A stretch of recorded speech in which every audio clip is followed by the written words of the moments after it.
말씀의 제목이 하나님은 지금도 우리와 함께하고 계시는가입니다. 한번 따라 하실까요? 하나님은 지금도 우리와 함께하고 계시는가? 어떠세요? 하나님께서 지금 이 순간 여러분의 가정과 또 개인의 삶에 함께하고 계심을 믿고 있습니까? 예. 그런데 하나님의 창조는 믿지만 우주의 질서를 보니까 너무 정밀하고 신비하거든요. 하나님의 창조를 믿지만 세상을 다스린다는 것을 믿지 못하는 분들이 많이 있습니다. 이런 믿음을 이신론자랍니다. 이신론자. 말 그대로 이성적으로 논리를 가지고 합리적으로 받아들일 수 있는 것만 받아들이는 믿음을 이신론적 믿음이랍니다. 하나님에 대해서 또 세상이 돌아가는 것을 보고 이성적으로 해석합니다. 생각으로 해석하고 합리적으로 해석하여 믿지 못할 것은 이건 하나님의 말씀이 아니다 하고 거부하고 이성적으로 믿어지는 것만 받아들이는 거죠. 대표적인 사람이 누군지 하면은 이 볼테르라는 사람입니다. 볼테르. 발음이 프랑스 사람이죠. 볼테르. 프랑스의 계몽 사상가예요. 그리고 교육자 루소. 루소 많이 들어보셨죠? 루소. 그 다음에 과학자 뉴턴. 미국 건국의 아버지들 중에 한 사람인 벤자민 프랭클린. 3대 대통령이 제퍼슨입니다. 이 사람들은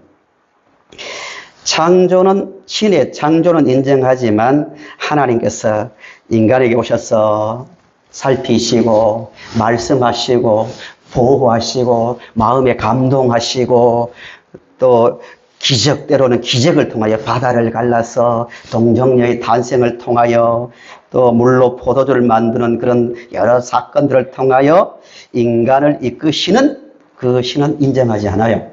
이성적으로 이 신이죠. 이성적으로 맞지 않으니까 이런 사람들은 모든 것은 하나님께서 자연 법칙에 맡겨 두셨다고 말합니다. 제퍼슨은 미국 3대 대통령인 제퍼슨은 성경을 따로 출간까지 했습니다. 성경을 하나하나 살펴보면서 인간이 믿을 수 없는 무리를 걸으셨다. 예수님께서 죽은 자가 살아났다. 여러 가지 어떤 기적들 이런 걸 다 뺐습니다. 다 빼고 인간이 믿을 수 있는 합리적인 부분만 모아서 성경을 발간하기까지 했습니다. 왜 이런 믿음에 빠질까요? 우리는 너무 어리석다, 참 교만하다 할지 모르지만 실제 삶을 차분하게 관찰해보면 한편으로는 그 사람들의 주장이 이해가 갑니다. 굉장히 논리적이고 또 경험 가운데서 나온 이야기거든요.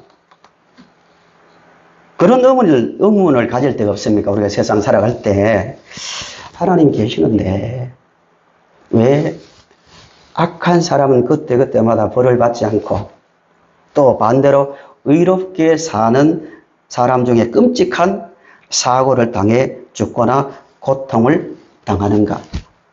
정말 하나님께서 세상을 다스리시는가? 의문이 들 때 없습니까? 이 생각 안 하고 그냥 신앙생활 하시면 어느 순간에 딱 문제에 부딪힐 수가 있습니다. 잘 배웠으니까. 맞아요. 하나님 살아계십니다. 성경을 보니까 살아계십니다는 갈지 모르지만 실제 일상의 삶 가운데서 맞아. 하나님께서 함께 하셔. 여호와는 나의 목자시야. 나 걱정 없어. 내가 육체적으로 약할 때도 하나님은 나의 인도자야. 마음이 흔들려 고난당할 때도 사망의 음침한 골짜기를 통과할 때도 하나님은 나의 목자야 라는 실제 삶 가운데서 고백이 나오는 것이 아니라 실제 삶에서는 그냥 무신론자처럼 살아갈 수가 있는 겁니다. 1775년도에 역사의 그 사건 자료를 찾아보니까요. 이 볼테르가 이 사람이 굉장히 하나님의 살아계심과 함께 하심을 인정하지 않는 계몽주의의 그 대표 주자거든요. 이 사람이 살아있을 때 이런 일이 하나 일어났습니다. 1755년 11월 1일 아침 9시 40분. 시간까지 말하는 것은 역사적 사건이라는 것을 강조하기 위해서 말합니다.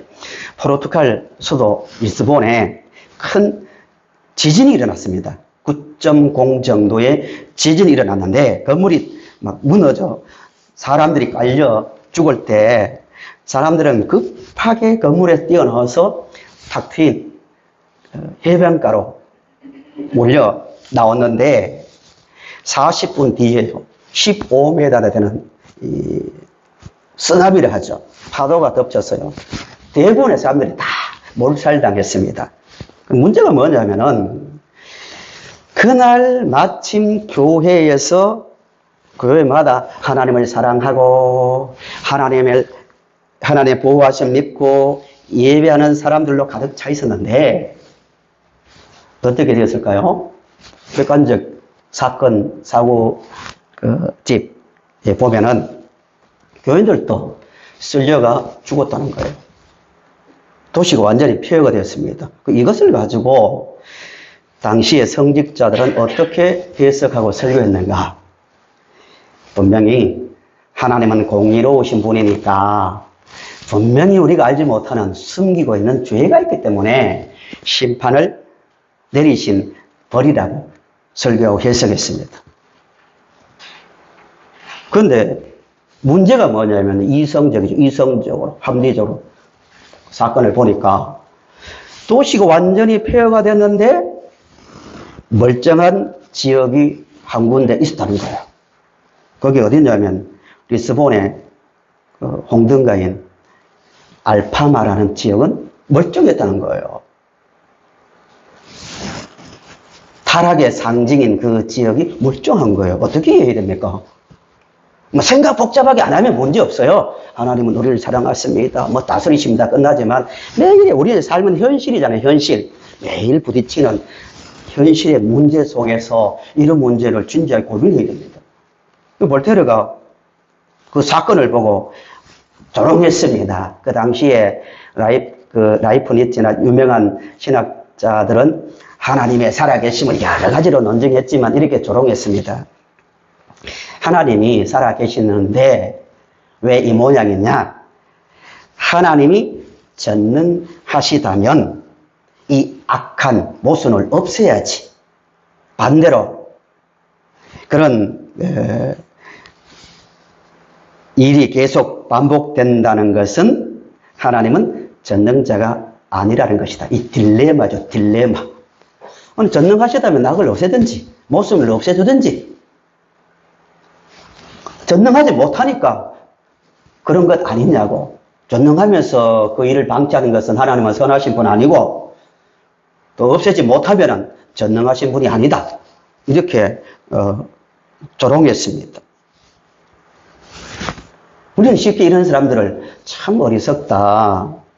왜 저렇게 말할까라고 쉽게 말하기 힘듭니다. 현실에서 일어나는 일들을 보면서. 성도님들도 어떤 문제를 가지고 기도합니다. 하나님 응답해 주세요. 어렵습니다. 저의 소원은 이겁니다. 심지어 하나님의 영광을 위해서입니다. 라고 말을 하면서까지 기도하는데 아무 응답도 없고 들리지도 않아요. 그때 그것을 방치하고 넘어가 버리면 자기도 모르게 점점 이런 하나님은 실제 우리의 지금 우리 현장에서 우리를 다스리시는 주권자가 아니고 인생의 목자가 아니라는 생각에 빠져들 수 있다는 겁니다. 그렇지만 성경은 잘 아시는 대로 하나님은 끊임없이 우리에게 말씀하시고 하나님 우리에게 말씀하시죠. 또 깨닫게 하시고 삶에 관여하시고 또 보호하시고 회복시키고 인도하시는 우리의 주권자입니다. 믿으시죠? 믿습니까? 하나님 우리 곁에 서서 함께 하시는 분입니다. 그럼 어떻게 그 하나님을 우리가 알 수 있고 이해하고 느낄 수 있는가 하는 문제입니다. 오늘 이 말씀을 통해서 맞아요. 하나님은 지금 우리 옆에 서서 함께 하시는 분이고 지금까지도 나의 인생을 이끌어 오셨고 앞으로도 선한 목자 되신 하나님께서 나의 인생을 끌어가신다는 그 믿음의 확신을 가지는 이 시간이 될 수 있기를 간절히 바랍니다. 예, 본문을 보십시오. 본문의 외경은 이렇습니다. 간단하게 정리하면은 모세는 지금 애굽 왕 바로다죠. 바로 애굽 왕의 칼을 피해 미디안 광야에 나와 있습니다. 3장의 배경입니다. 도망와 있는데 40년입니다. 40년.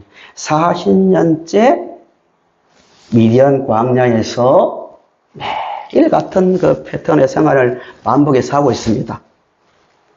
그런데 80세가 되어서 지금 80살입니다. 광야에, 애굽 왕궁에서 40년, 그리고 도망온 현재 미디안에서 40년 보냈으니까 80세가 되었을 때 하나님께서 모세에게 나타나십니다. 잘 아시는 내용이니까요. 요약하면 애굽 왕궁에 있을 때 자기 백성이 애굽 사람들에게 고통당하는 것을 보고 좌우를 살피고 난 다음에 죽여서 모래 속에 묻었잖아요. 어느 날 보니까 자기 민족들에게 싸우고 있거든요. 왜 그러냐고, 그러지 말라고 말리는 과정에서 그 사람들이 애굽 사람처럼 우리도 죽이려고 하냐고, 재판관이냐고, 그 말을 듣고 공포에 잡혀서, 내 일이 발각되었구나 하고, 미디안 광야까지 도망도 합니다. 미디안 광야는 단순한 광야가 아니에요.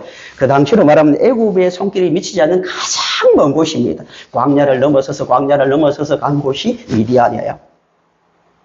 40년 만에 하나님께서 나타나셨는데 모세가 어느 날 양을 치다가 서쪽으로 갔는데 떨긴 나무에 불이 붙었는데 나무가 타지 않는 거예요. 신비한 거죠.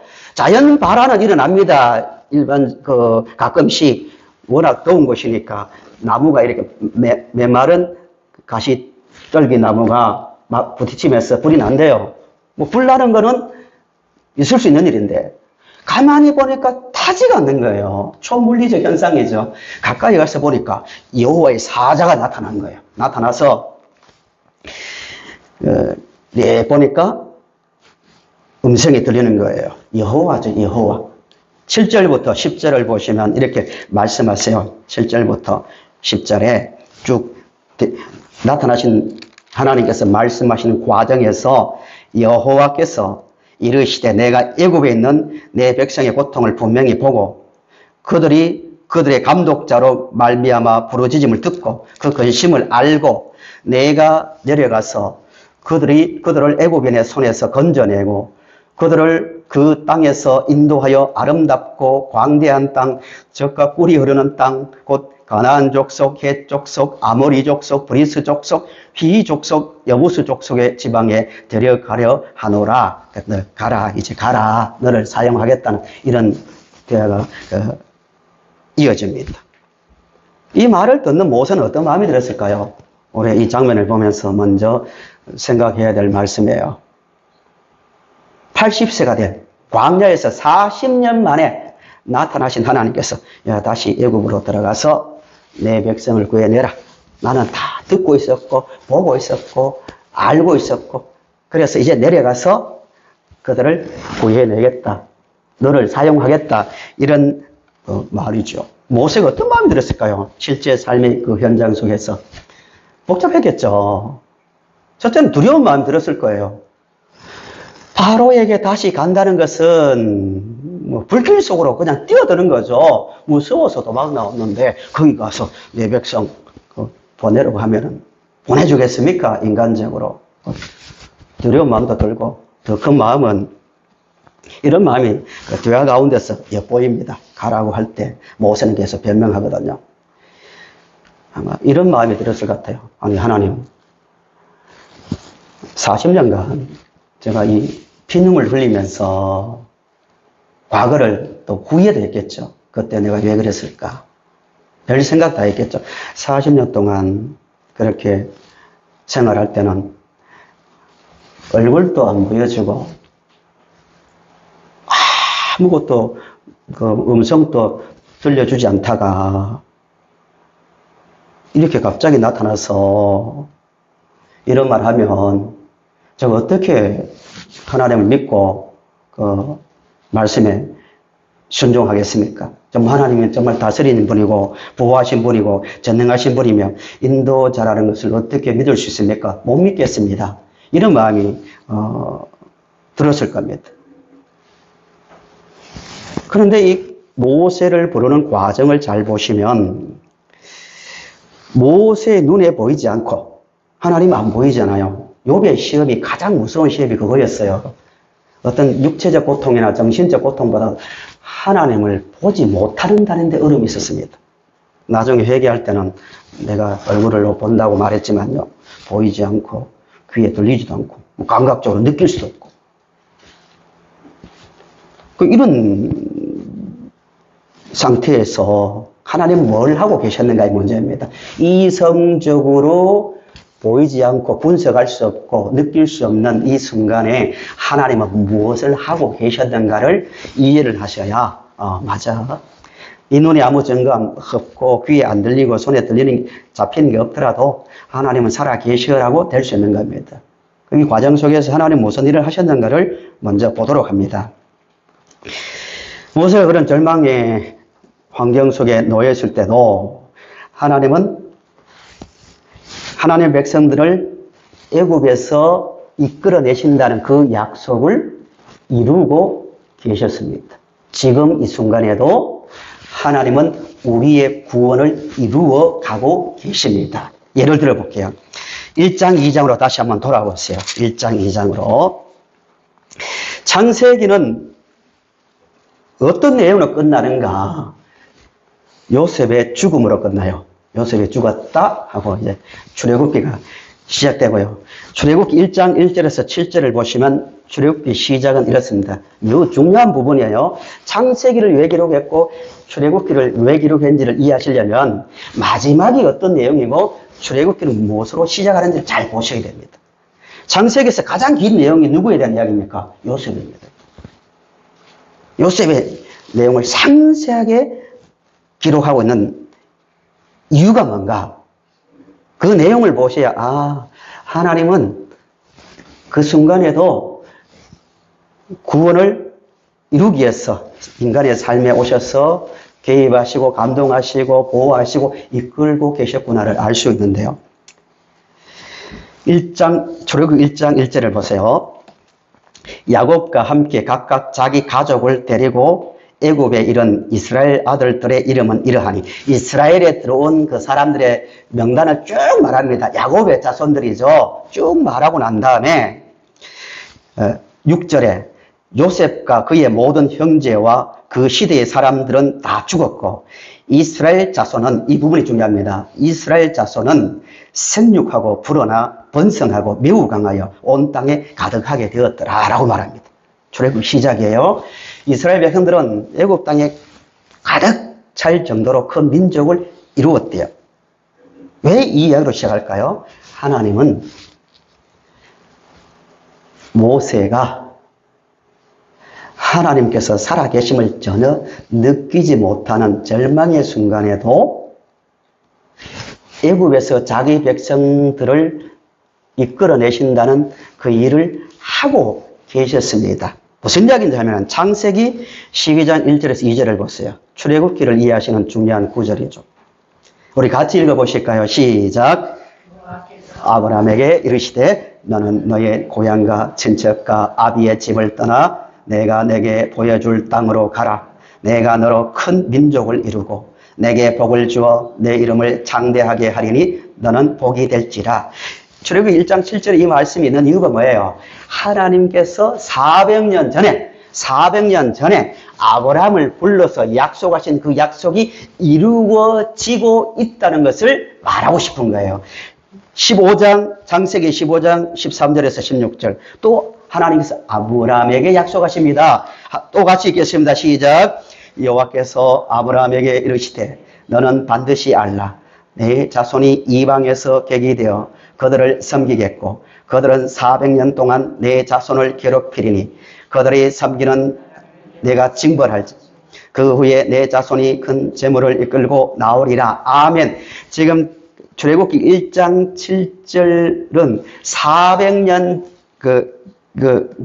7절에서 400년 전의 약속입니다. 아브라함이 한 약속. 아브라함아, 내 자손이 이방은 애굽 땅입니다. 객이 된다. 거기서 살게 된다. 그런데 400년이 지나면 고난을 당하다가 거기서 큰 재물을 가지고 이끌고 나오겠다는 약속이에요. 그 시간이 되었다는 것을 출애굽기를 시작하면서 말하고 있는 거예요. 아브라함에게 너희들 큰 민족을 이루고 후손이 큰 민족을 이루고 400년이 되면 애굽 땅에서 나오게 된다 하는 그 일들이 지금 그 순간에도 하나님은 하나하나 이루고 계신다는 것을 말하고 싶은 겁니다.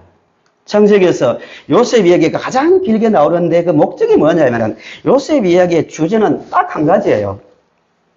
아브라함에게 너희 후손이 애굽에 들어갔다 나오게 된다는 그 약속을 어떻게 이루시는가를 보여주는 거예요.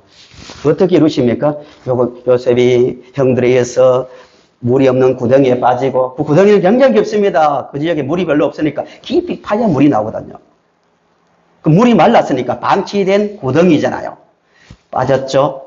그런데 미디안 상인들이 지나가다가 요셉을 발견해서 구해내고, 요셉이 그 다음에 애굽으로 들어가고, 요셉을 통해서 아버지 야곱의 그 형제들이 와서 큰 고센 땅을 받아서 큰 민족을 이루었다. 어느 분이 하신 일입니까? 하나님께서 하신 일이다. 그 이야기를 하고 있는 겁니다. 어떻게 그 약속을 이루시는가? 요셉을 통해서 보여주는 겁니다. 이제 출애굽기는 그렇게 번성했으니까 어떻게 애굽에서 하나님께서 자기 백성들을 이끌어내시는가를 보여주는 내용입니다. 1장 8절을 보세요. 출애굽기 1장 8절, 성경 2장 앞에 있습니다. 1장 8절 이렇게 말합니다. 요셉이 죽었습니다. 8절에 요셉을 알지 못하는 새 왕이 일어나 애굽을 다스리더니 그가 그 백성에게 이르되 이 백성 이스라엘 자손이 우리보다 많고 강하도다. 자, 우리가 그들에게 대하여 지혜롭게 하자. 두렵건대 그들이 더 많게 되면 전쟁이 일어날 때 우리 대적과 합하여 우리와 싸우고 이 땅에서 나갈까 하노라 하고 굉장히 힘든 노동을 시킵니다. 극단적 인구 억제 정책을 쓰는데 이런 내용입니다. 새 왕, 요셉이 죽자마자 새 왕이 일어났는데 이 왕이 뭐냐면은 이집트, 애굽의 원주민, 원래 살던 원주민들이 정권을 회복하는 거예요. 큰 역사죠, 역사. 요셉이 애굽에 팔려갈 때는 힉소스 정권이랍니다. 역사니까 좀 기억해 놓으세요. 힉소스는 이주민, 이 뜻입니다. 이주민 정권이에요. 뭘 말하고 있냐면은 하나님은 아브라함에게 약속하신 그 약속을 이루기 위해서 요셉을 사용하시는데 인간적으로 이해할 수 없는 일이죠. 구덩이에 빠뜨리고 종으로 팔려가고 감옥에 갇히고 이 모든 일을 하셨는데 요셉이 팔려갈 때 정권이 어느 정권이었는가 하면은 힉소스입니다. 셈족입니다. 셈족. 히브리인과 같은 셈족이에요. 그때 이집트를 통치하고 있었습니다. 셈족이. 그래서 요셉이요 종으로 팔려갔지만 총리까지 오를 수 있었던 거예요. 시리대장 보디발의 집에 어떻게 이 민족의 그 보잘것없는 종이 그 집에 들어갔겠습니까? 그때는 요셉이 들어갈 때는 셈족, 힉소스 그러니까 이주민 우대 정책을 썼단 말입니다. 하나님은 요셉이 애굽에 들어가는 시점부터 시작해서 모든 것을 한치의 오차도 없이 정확하게 준비하고 계셨고 그대로 실행하고 계셨다는 거예요. 우연히 구덩이에 빠지고 우연히 팔렸는데 마침 그때가 요셉과 같은 셈족을 우대하는 시대가 아니라 하나님께서 애굽에서 백성들을 큰 민족을 이루어 나오게 하기 위해서 그 정권을 사용하셨다는 거예요. 그리고 난 다음에 요셉이 딱 죽으니까 하나님 백성들이 번성했을 때 원주민들이 다시 정권을 차지합니다. 어떻게 되겠어요? 상식적으로. 이전처럼 이주민들이 인구가 많아지면 정권을 뒤집을 수 있잖아요. 출애굽 1장에 나온 대로 전쟁이 일어나면 자기들이 또 정권을 빼앗길 것 같으니까 억제 정책을 쓰는 거예요. 남자아이면 다 죽여라. 극단적 정책이죠.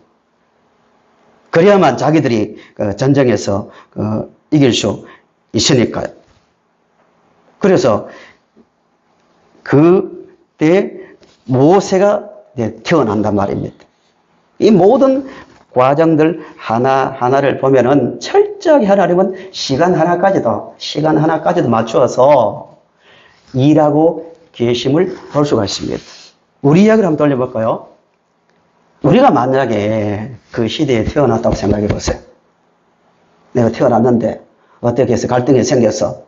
뭐 그런 일은 없겠지만, 지금은 그런 일이 없겠지만, 미움을 받아가지고 물이 없는 웅덩이에 던져지고 죽으란 말 아닙니까?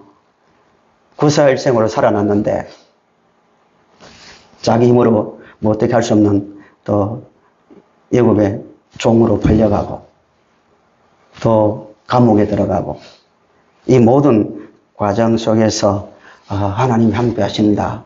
하나님 지금 세상을 다스리고 계신다. 나를 인도하신다. 이렇게 말할 수 있습니까? 참 어렵습니다. 자기가 요셉이라면. 근데 한 발짝 뛰어서 하나님 말씀을 통해서 기록된 말씀을 통해서 보니까 그 순간에도 땅에서 각자 살아가는 것 같았지만 하나님은 세밀하게 시간을 맞추어서까지 인도하고 계셨다는 거예요. 일을 하고 계셨다는 겁니다. 오늘도 우리 하나님은, 살아계신 하나님은 우리의 감정과 감각과 생각과 관계없이 뛰어넘어서서 이 세상을 다스리고 계시고, 크게는 역사의 정권을 다스리고 계시고, 또 우리의 개인의 삶을 한 걸음 한 걸음 인도하고 계신다는 사실을 믿으시기를 간절히 바랍니다. 이 확신이 있어야 해요. 이신론자. 말로는 부정 안 하죠. 우리가 하나님 다스리심을 의식 중에 무의식 중에. 현장은 현장이고 말씀은 말씀이다. 내가 알아서 살아야지. 이런 삶의 무신론의 자리에 떨어지지 않는다는 겁니다. 우리 하나님은 지금은 또 우리의 생각을 넘어서서 일하고 계십니다. 하나 더 볼까요? 그때 하나님의 시간이 되니까, 아브라함에게 약속한 시간이 되니까 하나님 백성들을 이끌어내기 위해서 누구를 사용합니까? 모세를 사용하는 거죠. 근데 모세가 태어났을 때 죽음의 위기에 있는데요. 하나님은 세밀하게 사람들을 통하여, 여러 사람들을 통하여 모세를 보호합니다. 오늘 또 하나님은 우리 눈에는 평범하게 보이지만 우리가 만나는 여러 사람들을 통하여 또 생각지 못하는 사람들을 사용해서까지 우리의 구원의 걸음을 인도하고 계신다는 것을 믿으시기 바랍니다. 예를 들어 볼게요. 모세가 태어났을 때 남자아이는 다 죽여라. 극단적 인구 억제 정책이죠. 모세가 살아납니다. 하나님의 섭리죠. 어떻게 해요? 14절에서 16절을 보세요. 1장 14절에서 16절을 보시면 어려운 노동으로 그들의 생활을 괴롭게 하니 곧 흙 이기기와 벽돌 굽기와 농사의 여러 가지 일이라 그 시키는 일이 모두 엄하였더라. 애굽 왕이 히브리 산파 십부라와 하는 사람과 부하라 하는 사람에게 말하여, 다 남자애는 죽이라 했을 때 어떻게 했습니까? 하나님을 두려워하는 마음을 주어서 다 살려줍니다. 말이 안 되죠. 국가 정책이고 그때마다 어디 집에 누가 태어나고 다 보이는데 목숨을 건 행동을 합니다. 산파를 통해서 모세를 보호합니다. 그것만 했습니까? 모세의 부모를 사용하잖아요. 석 달 동안 최선을 다해서 모세를 숨깁니다. 아이가 울면 들키면 다 죽을 수 있는데도요. 하나님께서 그 마음을 주신 거예요. 그것만 했습니까? 모세의 누이를 사용합니다. 모세의 가족들이 갈대 상자에 모세를 담아서 역청을 발라서 나일강 갈대밭 사이에 둡니다. 왜 두었을까요? 하나님께서 일하고 계신다는 기대, 믿음이 있었기 때문입니다. 그래서 나일강 그것만 했습니까? 영화 같은 이야기가 나옵니다. 바로의 딸이죠. 바로의 딸이 마침 그 시간에 나일강가에 나왔다가 보니까 아기가 울고 있거든요. 뚜껑을 열어보니까 히브리 아이거든요. 분명히 알았습니다. 애국 아이가 아니라 죽여야 되는, 바로의 명령에 의해서, 국가 정책에 의해서 죽여야 되는 히브리 아이가 울고 있는 거예요. 하나님께서 그 마음을 감동시킨 거죠. 불쌍하다. 데리고 와서 비밀리에 키웁니다. 그것도 그 아기 어머니인 모세 어머니를 불러서 키우게 합니다. 어떻습니까? 이 모든 과정을 보니까 우연입니까? 아니거든요. 하나님은 한 사람 한 사람 필요한 그 사람을 아주 세밀하게 준비해서 인도하고 계셨습니다. 모세가 광야에서 도대체 뭔가 느끼지 못하고 하나님이 보이지 않는 그 순간에도 하나님은 이렇게 세밀하게 적절한 시간을 통해서 또 여러 사람을 통해서 일하고 계셨다는 거예요. 우리가 꼭 기억할 것은 하나님은 우리의 생각을 넘어서서 일하고 계십니다. 믿으시기 바랍니다. 말씀의 결론이에요. 계몽주의자들, 그러니까 이신론자들처럼 인간의 이성으로 판단하고 믿어지는 것은 믿고 아닌 것은 미신으로 취급하고 배제하려는 그들처럼 도저히 이해 못하는 순간에도, 지금 이 순간에도 하나님은 전능하신 손길로 이 세상을 다스리고 계십니다. 그리고 하나 중요한 결론이자 적용의 문제가 있습니다. 보면 하나님은 우리를 이끄세요. 믿으시죠? 하나님 우리 이끌어 주십니다. 늘 듣는 이야기지만, 근데 우리가 원하지 않는 방법으로 이끄실 때가 많이 있다는 거예요. 왜 그럴까요? 그것도 우리에게 유익하기 때문입니다. 세상 사람들은 어떤 어려움을 당할 때 그냥 운명으로 받아들입니다. 운명. 그리고 이신론자들은 자연법칙이죠. 자연법칙. 봐라, 똑같이 지진 나도 똑같이 문제가 발생해도 비슷하게 다 죽지 않냐고. 신이 어딨냐, 다스리냐 하는 그 순간에도 우리는 이 믿음이 있어야 돼요. 우리는 운명이 아니라 선하신 하나님의 계획과 손길 가운데서 우리는 살아가고 있는 겁니다. 그 또 다른 의문이 하나 생깁니다. 마지막으로요. 마태복음을 보시면 예수님께서 이런 말씀을 하세요. 구하라, 찾으라, 두드리라. 하나님 얼마나 좋으신 분인데 구하는 거 다 주신다고. 무엇이든지 응답해 주신다고. 닫히면 열릴 것이고 또 구하는 이마다 받고 찾는 이마다 찾아낼 것이라고 말씀합니다. 그런데 정말 우리가 이 세상을 살아갈 때 예수님 말씀대로 구하는 거 다 주시고 찾는 거 다 찾고 원하는 거 다 닫혀있는 문제가 다 열리던가요? 진짜 진지하게 생각해 보셔야 됩니다. 예수님이 거짓말 하셨을까요? 역사의 현장 속에서 다 주신다는데 어떻게 이해를 해야 됩니까? 이 문제 앞에서. 하나님은 전능하시고 예수님은 또 그렇게 말씀하셨는데요. 예수님께서 이 말씀하신 이 부분을 잘 이해하셔야 됩니다. 본문과 연결시켰어요. 마태복음 6장 7절에서 8절, 32절에서 33절을 보시면요. 하나님 분명히 우리가 원하는 거 다 아세요. 전능하시니까. 우리의 문제를 다 아십니다. 그래서 구하는 것마다 모든 걸 주십니다. 믿으십니까? 믿으세요? 모든 걸 주셔야 된다. 그런데 여기서 모든 것은 뭐냐 하면은 하나님께서 보시기에 좋은 모든 것입니다. 여기에서 이제 신앙이 갈리는 거예요. 내가 뭔가 기도했는데 내가 보기에 좋은 것이 아니라 하나님께서 하늘에서 세상을 다스리시는 하나님께서 보시기에 좋은 것을 주십니다. 그래서 모든 것을 주신다는 말씀입니다. 우리에게 유익하게 보여도요. 하나님 보시기에 해로우면 허락하지 않습니다. 우리에게 고난과 아픔으로 보여도 하나님께서 보시기에 유익한 것은 주십니다. 모세 얘기로 적용하면 모세가 광야에서 40년 동안 1년, 2년도 아니에요. 매일 반복되는 그 정말 영적인 어두움, 삶의 고달픈 상황 속에 놓여 있지만 왜 그렇게 하셨을까요? 그것이 구원의 유익이 되기 때문에 하나님의 선하신 하나님의 그 뜻이 있기 때문에 그렇게 하신 겁니다. 우리는 이 사실을 받아들여야 됩니다. 이걸 받아들이지 않으면 실제 삶 가운데서 철저하게 말씀은 말씀이고 현장이라 우리 힘으로 살아야 된다는 이런 실천적 무신론에 빠지기 싫습니다.